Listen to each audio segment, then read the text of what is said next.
Live from 2 News.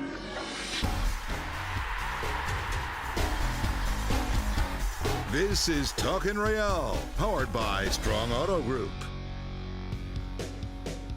Good evening. Welcome in. I'm David James along with Brian Dunseth. We're here talking Real on Talkin' Sports every Thursday night. And Dunny, last week on this very show, you thought RSL's undefeated streak might be in trouble in LA.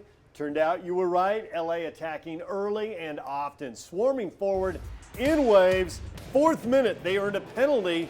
Giovanni Dos Santos going down in the box. Oh, he goes down, and it's Tony Beltran with his right arm just kind of wrapped around the backside of Dos Santos. Landing gear comes up. I think it's a soft penalty, but I understand why the referee pointed to the spot.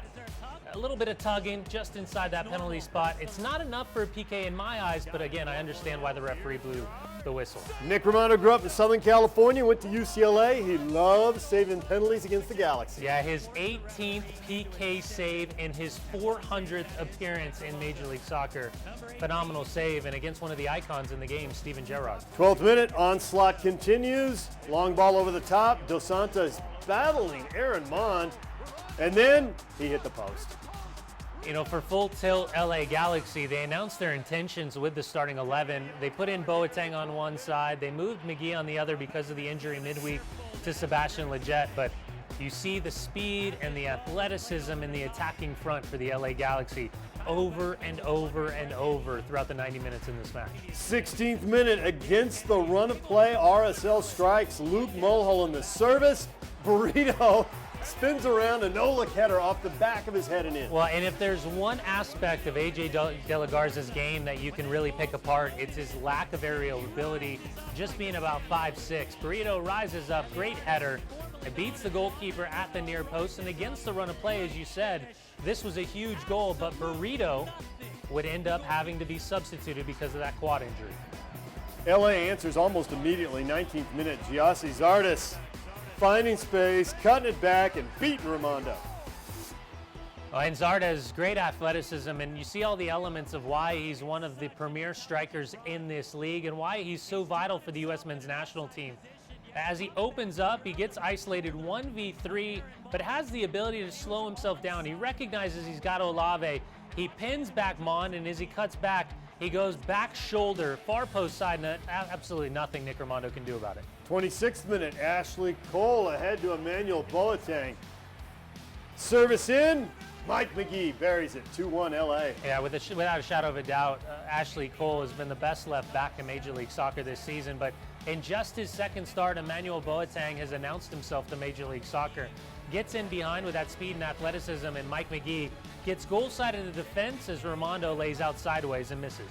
41st minute, RSL trying to get to halftime at 2-1, but it's Boateng's night.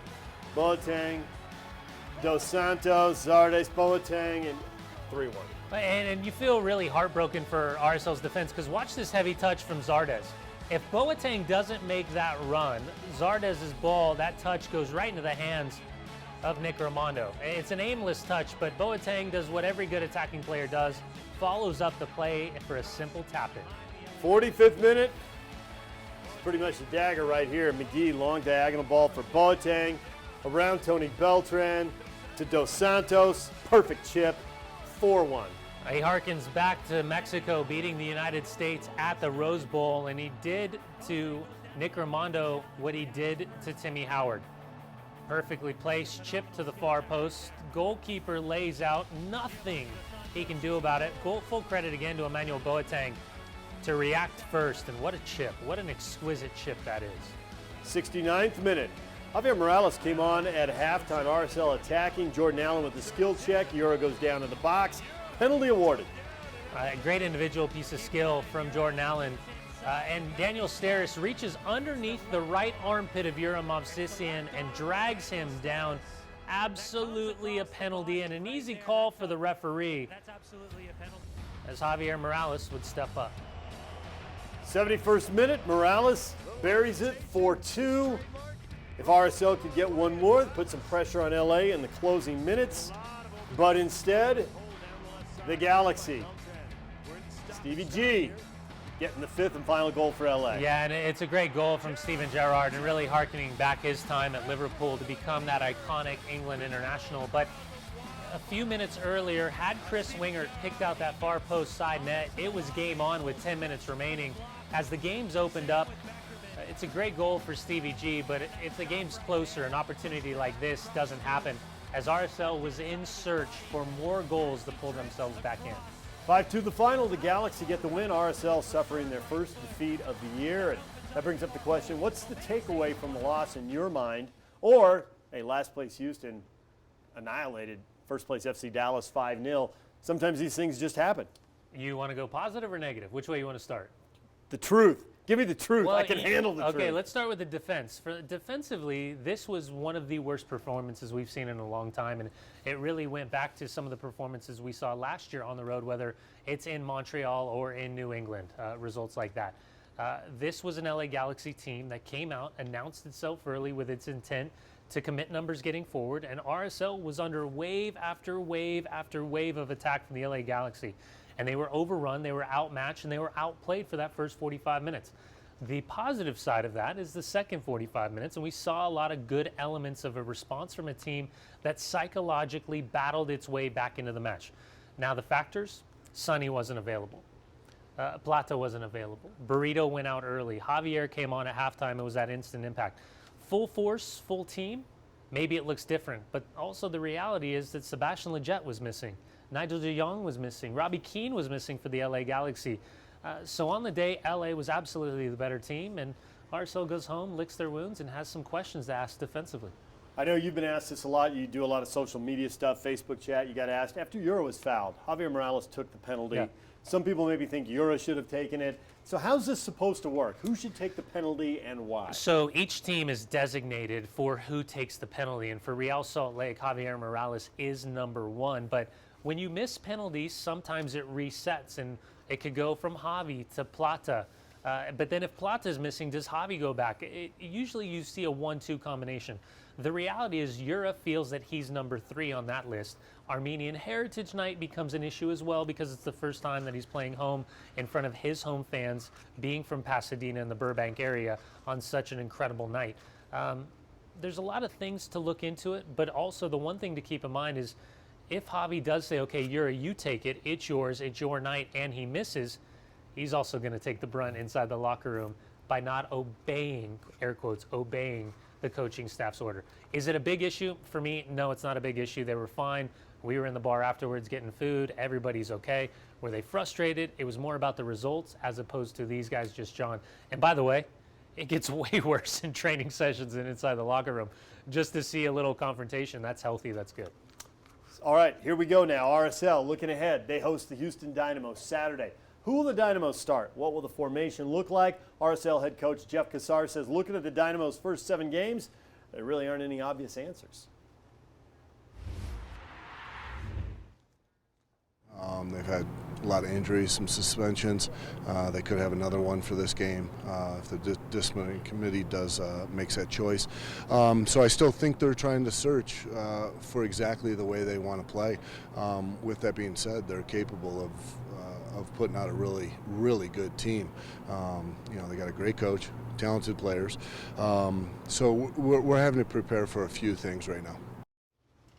So what do you expect? A lot of options there. What do you think they're going to do Well, as far I'll as show you. Personnel formation? I'll show you. Let's All right, take a let's look. do it. Well, when you're talking about the Houston Dynamo, yes, they've been very, very good in the beginning of the season, but they've really struggled, and they're searching for their identity. But the one thing you know about the Houston Dynamo is they will commit numbers in the box in 3, 4, 5 runs, but also their defenders will recycle their runs in the box should the opponent not be able to alleviate the initial clearance and the pressure.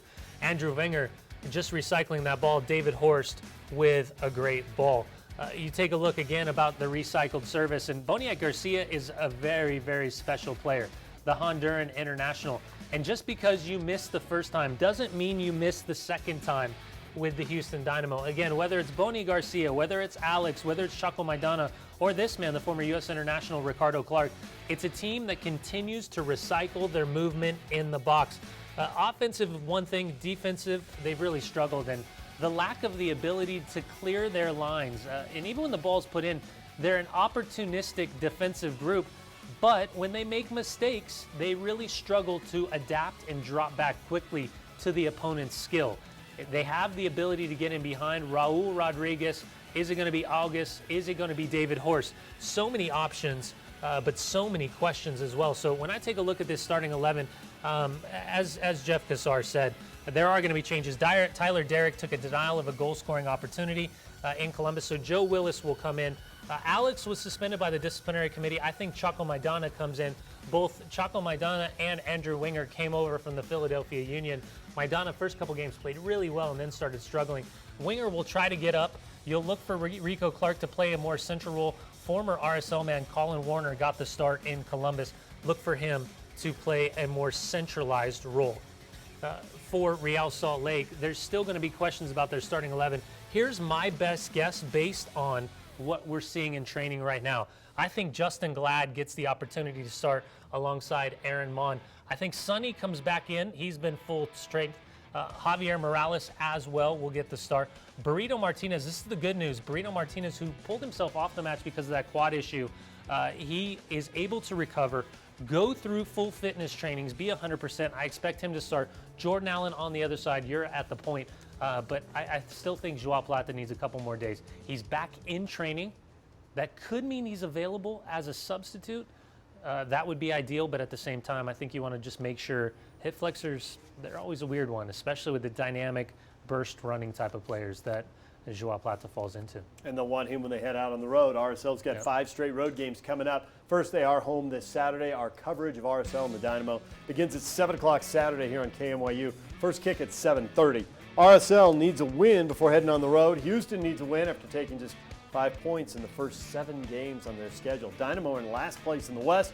Their only win back in week 2, a 5-0 annihilation of first place FC Dallas. Now, we had some midweek games in Major League Soccer, a couple of them involving Western Conference teams. And I think if you're an RSL fan, draws, best case scenario is everybody take 1 point, nobody gets 3. Yeah, they are. A late come-from-behind result between New England Revolution and the Portland Timbers.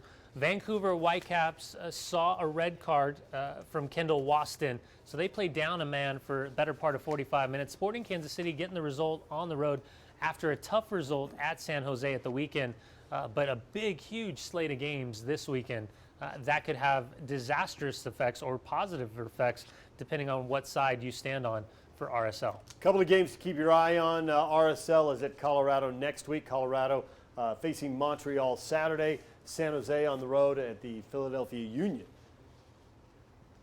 Sunday, Toronto is at Portland, 1:30 Mountain Time on ESPN. The LA Galaxy are at Sporting Kansas City, 6 p.m. Sunday on Fox Sports 1.